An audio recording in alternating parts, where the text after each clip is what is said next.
Welcome back, everyone. We are now working on lead lines this month. Remember, we've been doing a song that's got D harmonic minor kind of sounds mixed with more of a Cuban Latin jazz with rock vibe. Make sure that you're in tune. We're getting started, and we are using a lot of sparsity this week. Being the lead line doesn't mean always, when you're doing a melody, that you're going to be right there up front. So think about the main riff, recap purposes. We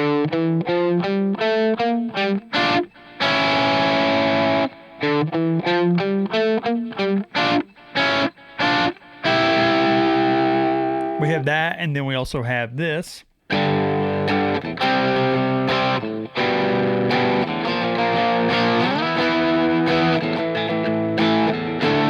For the chorus. So during the main riff and like kind of like the verse, your lead melody can be just doing something really smooth and simple. And in this case, what I did is I wanted to kind of make it pop on these parts right here.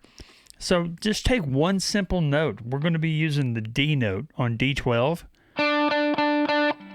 And we're just going to kind of lightly play a 16th note.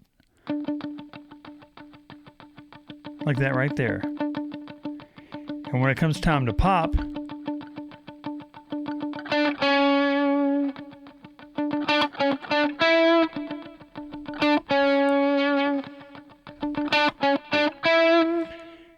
there you go. Simple as that. Now, that sounds simple.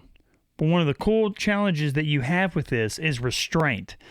And, you're going to get better at that the more you do. And trust me, I have a hard time with it, and I always have to work on it too. And the idea is when you come in, you might come in too strong.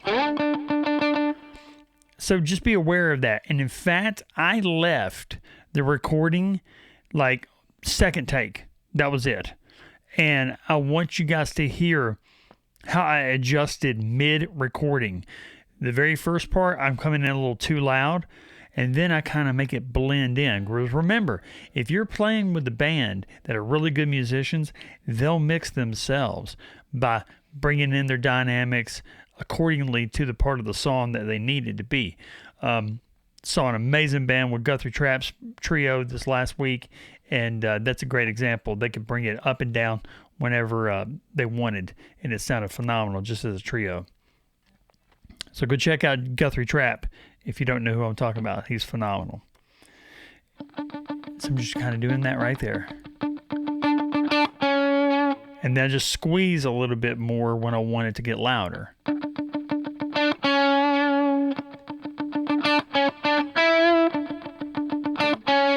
And I think I used my middle finger for no particular reason.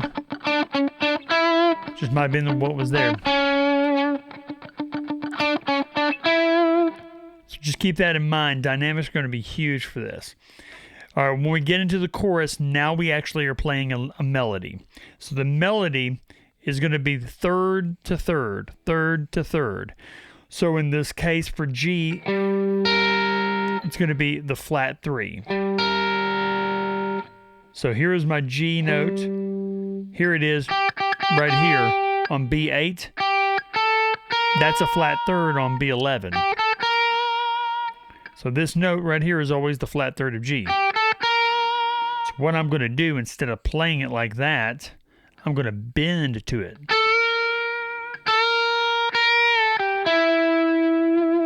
Give myself a little bit of volume here. And I'm also on that bridge pickup. Then I'm going to the 3rd of C. So if this is C on E8, G9 is the E. That's the 3rd of it. So 3rd to 3rd. Then for the G over B, I'm going to use an A, which is actually the 9th. But I am substituting. I'm really substituting for the F chord. and A is the third of F. So I'm kind of still using that backdrop, that melodic background. So I'm going to go from B8, full bend, then go to G7. And that'll be my third of my B flat. So when you hear it,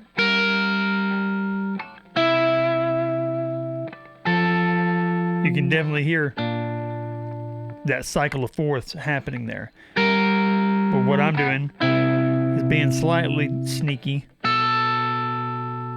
and using that B so I get my G over B.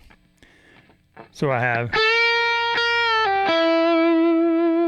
and I'm trying to make that bend last for the rhythm of the chords, right? So 1, 2, 3, and 4, and 1, 2, 3, and 4, and. Then I've got my E minor 7 flat 5, but also my E5, whichever one you want to play. And I might have knocked myself out of tune, so bear with me if that's the case. And I'm bending that B6, that F note, to a G. I'm kind of coming down to that E to set myself up for the C sharp. And that's my third of an A.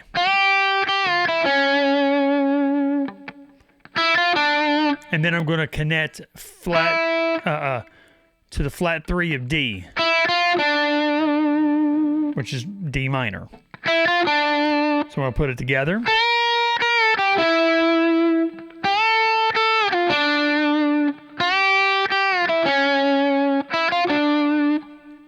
All right, so that is the first chorus. Second verse, I'm going to take this and I'm going to add some new elements.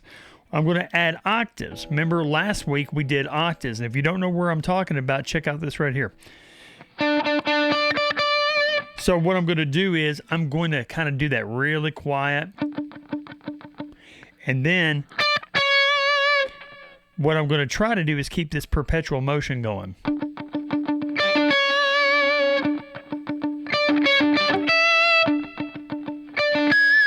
So now we got some string skipping happening here. So I'm going to be on D12 with my index. That way I can be at B15, then B14, and then E12.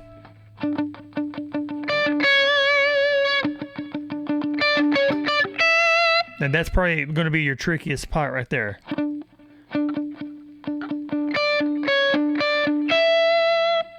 So if you want to, try it different ways. Try it with this note as an upstroke. Then try it with this note as a downstroke.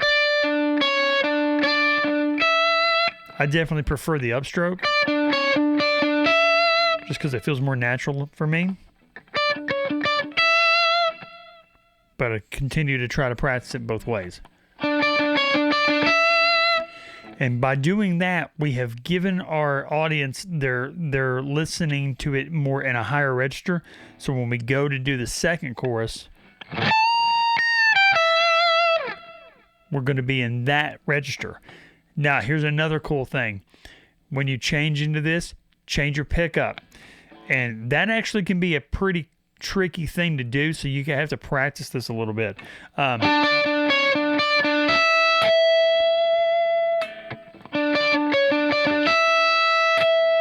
Depending on where it is, like if you're a Les Paul, you're going to be up here. If you're a Strat, you're going to be right in here. Or Telly's kind of like right in there too.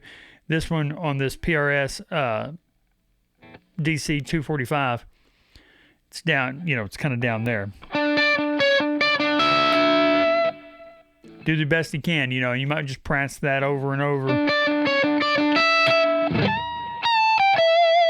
Okay, so when we get to there, when I go into that more stratty, or not stratty, I mean, this is the P90s, but more of that glassy, full warm tone, I can make it sound like it soars a little bit more. So Now what I'm doing is I'm doing exactly where it was right here. But here's the deal. This is the second string, and everything's moved over a fret. So my third is right there. But when I go right here, my third is now over a fret. Remember, if the third was only 1 fret away, with this string, when you go to that second string, it's now 2 frets away. So I'm on E17, do that half bend, then I go to B17, then E15, B15, E13, then B14, and then in between, I add this cool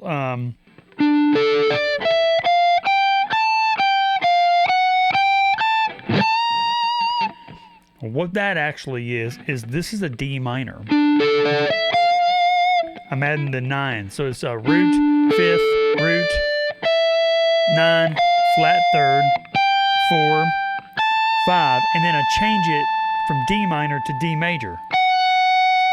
3rd, 4th, 5th, so I can go to G minor with a much more kind of natural progression for the ear. You're hearing this. And just sounds cool to my ears. And it allows me to go right into that. And don't worry, I've got tabs in the description, so make sure you check that description for the tab links. If you're getting value out of this, consider subscribing too. We're all getting better as a community.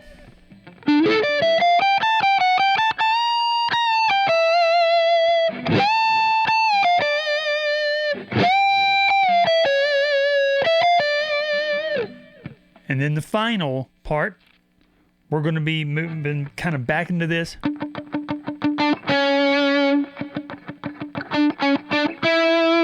Then we're going to go into this. These unison bends. Now, unison bends are just another way to play these notes, but it sounds like they're kind of screaming more.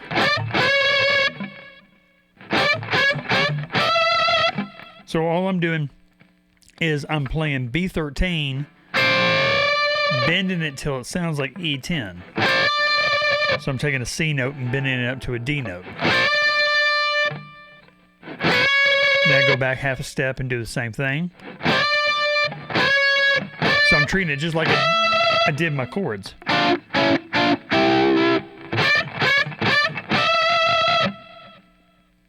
And then on the ending, in the second half, I'm going to do, so that's going to be B16, bending to an E13, then B15, 16, and then 18. And that gives me the thirds of these notes. So it's like this. And that is exactly what I did in chord form last week. So yeah, you definitely can hear variations of that. And it sounds really cool, and to my ears.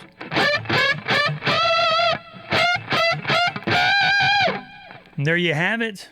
So we have some ideas we can use. We can use octaves, we can use the thirds, and we can also use unison bends and make really cool melodies. And they don't have to be crazy, onslaughts of notes by any means. And they don't have to be uber vocal for them to be memorable. Because, I mean, that right there,